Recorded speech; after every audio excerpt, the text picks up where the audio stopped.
আমার কত টাকা নষ্ট করবার শখ দেখুন। আমি রবি তেজার ছবি হলে দেখতে গেলাম আবারও।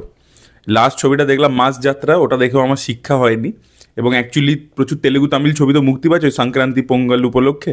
তো সেই জন্য আমি প্রত্যেকটাই গিয়ে দেখছি। এবার আমার বাড়ি থেকে অনেকটা দূরে যেতে হয়, এবং এখন ঠান্ডা পড়েছে কীরকম আপনারা দেখতেই পাচ্ছেন, তো তার মধ্যে যেতে হচ্ছে। এবং আমি ভেবেছিলাম কি বাবাতিয়ার ছবিটা মনে হয় কলকাতায় রিলিজ করবে না, নাহলে বাবাতিয়ার এখন শো লেগেছে, যতক্ষণে শো লেগেছে বাবাতিয়ারে ততক্ষণে আমি দেখছি রবি তেজের ছবিটা আগে চলে এসেছিলো। আমি ভেবেছি যে ওটা মনে হয় রিলিজ করবে না, তো এটাই তাহলে দেখে নেবো। তো আমি টিকিট কেটে ফেলেছি, গিয়ে দেখে নিয়েছি, দিয়ে আমার পুরো টাকাটা নষ্ট হলো। তারপরে দেখলাম বাবাতিয়ারের শো তারপরে লেগেছে। তো যাই হোক, বাবাতিয়ার ছবিটা দেখবো, ওটা থেকে আমার একটা আশা রয়েছে। চিরঞ্জীবীর ছবিটা দেখে মজা পেয়েছিলাম, শিবাগার থেকে ছবি দেখে ডিসঅ্যাপয়েন্টেড হয়েছি। আবার এই ছবিটা দেখে ডিসঅ্যাপয়েন্টেড হলাম, রবি তেজের ছবিটার শর্ট ফর্মে নাম হচ্ছে বিএমডাব্লিউ বলে, ভারতীয় মহাকশালু বিজ্ঞপ্তি বলে নাম, মানে হচ্ছে প্লি টু অল হাজব্যান্ড এরকম বলে নামটা ছবিটার মানেটা। লাস্ট সংক্রান্তি তো একটা বড় উইন্ডো আমাদের এখানে, যেরকম বাংলা ইন্ডাস্ট্রির জন্য দুর্গাপুজো, সেরকম সংক্রান্তি হচ্ছে তেলেগু ইন্ডাস্ট্রির জন্য বড় একটা ফেস্টিভ্যাল, যেখানে মানে 4-5টা ছবি একসাথে রিলিজ করতে পারে, 4-5টা ছবি একসাথে প্রচুর ব্যবসা করতে পারে। তো লাস্ট ইয়ার সব থেকে বড় হিট ছবি ছিল সংক্রান্তির হচ্ছে সংক্রান্তি কি বাস্তুনাম, যেটা অনিল রাভিপুডির ছবি ছিল, ভেঙ্কটেশ ছিল। এবার সেই ছবির যদি টপিকটা দেখেন, আর 90s মতো গল্প নিয়ে গল্পটা ছিল। এবার ডেফিনেটলি সেটার মধ্যে প্রচুর কমেডি এন্টারটেনমেন্ট ফ্যাক্টর ছিল, যে একটা লোক নিজের গার্লফ্রেন্ড, মানে এক্স গার্লফ্রেন্ড এবং প্রেজেন্ট ওয়াইফের মানে একটা কেসকে ইনভেস্টিগেট করতে গিয়ে ওকে এই দুজনের সাথে ট্রাভেল করতে হবে। একটা ঐশ্বরিয়া রাজেশ ছিল, একটা মীনাক্ষী চৌধুরী ছিল।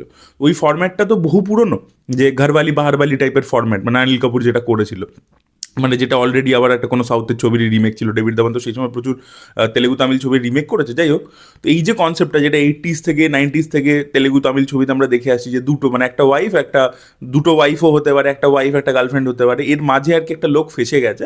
বেসিক্যালি এরকম টাইপেরই প্লট। এবং এই ছবিটা ওই সংক্রান্তি কি বাস্তুনাম যেহেতু হিট হয়েছিল লাস্ট ইয়ার, সেটা দেখা দেখি যে আচ্ছা ওই প্লটটা আবারও ওয়ার্ক করেছে, তাই এটাকে আমিও করবো। এইভাবেই রবি তেজা, এই যে ডিরেক্টর আছে কিশোর তিরুমালা, তো তাকে আর কি গল্পটা নিজেই দিয়েছে, এবং তারপরে সে ডেভেলপ করে স্ক্রিন প্লে তৈরি করে ছবিটা তৈরি হয়েছে, যে ভাই সংক্রান্তিতে রিলিজ করবে। এবং রবি তেজা খুব মানে অ্যারোগেন্ট ছিল প্রডিউসারদের সাথে, যে ভাই ও টাকা অবধি নেয়নি, ফিস অবধি নেয়নি, যে ভাই তুমি এটাকে সংক্রান্তিতেই রিলিজ করো। এবার কথা হচ্ছে কি, আপনার প্লট পুরনো হতেই পারে। গল্পটা দেখতে পাচ্ছি যে রবি তেজা আর কি ওই ওয়াইনের বিজনেস করে, তো সেই একটা কাজের জন্য গেছে স্পেনে, এবং সেখানে একটা মেয়ের সাথে ওর অ্যাফেয়ার ইত্যাদি হচ্ছে, সেটাকেও ছেড়ে আবার ফেরত চলেছে। ওর বউ আছে অলরেডি হায়দ্রাবাদে, এবার সেখানে এসে ও একদম, ওর বউ খুব স্ট্রিক্ট ইত্যাদি। এবার সেখানে ওই যে স্পেনের যে মেয়েটা, সে ফেরত আসছে। এবার ও মাঝে ফেসে গেছে, এবার কি করবে সেটা নিয়ে বললাম আমি আপনাদেরকে, যে খুব পুরনো এজ ওল্ড ট্রোপ আর কি। এবার দেখুন, এই সংক্রান্তি কি বাস্তুনাম যে ছবিটা, অনিল রাভিপুডির যে ছবিটা ছিল, ওই ছবিটা এতটা ওয়ার্ক করার কারণ কি, যে আপনার হয়তো গল্পটা খুব সিম্পল বা পুরনো ডেটেড, বাট সেটার মধ্যে ও কি করছে, প্রত্যেকটা কমেডি এপিসোডকে ওয়ার্ক করিয়ে আছে। প্রত্যেকটা ডিফারেন্ট টাইপ অফ কমেডি আছে, মানে সিচুয়েশনাল কমেডি আছে, ডায়লগ কমেডি আছে, মানে লাইন্সের উপর, তারপরে স্ল্যাপস্টিক কমেডি আছে, বিভিন্ন টাইপের কমেডি দিয়ে আপনি ফুল ফিল্মটা। অনিল রাভিপুডির এটাই ইউএসপি, যে প্রত্যেকটা ছবির প্রত্যেকটা সিনকেও একটা হাইলাইট সিন হিসেবে ধরে সে কমেডিতে ওয়ার্ক করবার চেষ্টা করে। এবার কোনোটা কারোর জন্য ল্যান্ড করবে, কোনোটা কারোর জন্য করবে না, but through out the film যাতে আপনাকে এন্টারটেন করতে পারে, সেটা একটা প্রচেষ্টা থাকে। তো আপনার কমেডিটা ওই নেক্সট লেভেলে গিয়ে ওয়ার্ক করাতে হবে, যদি আপনার গল্পটা এতটাই সিম্পল হয় আর কি। এই ছবিটা রবি তেজের যে আগের যে কটা ছবি সে করছিল, যেগুলো একবারে ডিজাস্টার হচ্ছিল, তার থেকে একটু বেটার এই ডিরেক্টর যে কিশোর তিরুমালা, একটু সিচুয়েশনাল কমেডির উপর ডিপেন্ড করে। দুটো ছবি আমি দেখেছি রাম পথিনেনির সাথে, দুটো ছবি মডারেট হিট হয়েছিল তেলেগু বক্স অফিসে। তো ইনি না একটু সিচুয়েশনাল কমেডির উপর করে। এবার রবি তেজাকে নিয়েছে মানে একটু তাকে লাউড কমেডি করতে হবে, একটু লাইন্সের উপর ডিপেন্ড করতে হবে, যেগুলো সোশ্যাল মিডিয়া থেকে লিফটেড, তো সেই জিনিসপত্র সে করছে। কমেডিটা একটু লাউড করেছে, বা সেটা বিটস অ্যান্ড পিসেতে একটু ওয়ার্ক করেছে। ফার্স্ট হাফে সুনীল যেখান থেকে আসছে, বা ভেনেলা কিশোর রয়েছে, সত্যাকে রেখেছে, তো তারা কিছু কিছু জায়গায় বিটস অ্যান্ড পিসেতে কমেডিটা ওয়ার্ক করিয়ে দেয়, ঠিক আছে। এবং রবি তেজা নিজেও কমেডি যেহেতু ভালো করতে পারে, তো ওই জন্য পার্শিয়ালি ওয়াচেবল আর কি। তবু এক তো গল্প লেভেলে নতুন কিছু না, এবং যে নেক্সট লেভেলে গিয়ে এন্টারটেনিং হয়েছে সেটাও বলতে পারবো না, মাইল্ডলি এন্টারটেনিং বলতে পারেন, যে কিছু বিটস অ্যান্ড পিসেসে কিছু জিনিস ওয়ার্ক করেছে। বাট আগেন এটা আমি জানি না, এটা হিন্দিতে ডাব হলে লোকের কীরকম কী লাগবে, তখন কীরকম এই এন্টারটেনমেন্ট ফ্যাক্টরটা রিটেন থাকবে কিনা সেটা আমি বলতে পারছি না। ছবিটার ইউএসপি এটা হতে পারতো যে রবি তেজার ছবিতে কোনো মারামারি ইত্যাদি নেই, রবি তেজার ছবি মানেই মাস অ্যাকশন ইত্যাদি থাকে, সেটা যে পুরো একদম বাদ দিয়ে দিত, সেটা বরং বেটার হতো, যে এটা একটা ফ্যামিলি এন্টারটেনার হতো, সেটা একটা ইউএসপি হতো বরং। বাট সেই একটা মানে ট্র্যাক নিয়ে এসে সেকেন্ড হাফে অ্যাকশন ফ্যাকশন করে, ওটার প্রয়োজন ছিল না, ওটা কোনো কিছু গল্পের মধ্যে অ্যাডও করলো না, আননেসেসারি মনে হয়েছে। ছবিটা যেভাবে স্পেনের এপিসোডটাকে ডিল করছিল সেটার মধ্যে একটা ম্যাচুরিটি ছিল, মানে ছ্যাবলামি ছিল। রবিতে যার ছবিতে তো দেখবেন প্রচুর প্রবলেমেটিক জিনিসপত্র দেখায়, তো সেইটা ছিল না প্রথম দিকে, বাট ছবির শেষের দিকে পৌঁছাতে পৌঁছাতে সেখানে কোথাও কি একটা গ্যাস লাইটিং জোনের মধ্যে চলে গেল। সেখানে মানে হিরো ব্লেম চাপিয়ে দিচ্ছে হিরোইনদের উপরেই, যে সেই অ্যাফেয়ার করেছে, বিকজ ব্লেম হচ্ছে হিরোইনদের। তো এইরকম একটা জোনের মধ্যে আবার সে একটা প্রবলেমেটিক জোনের মধ্যেই চলে যায় আলটিমেটলি।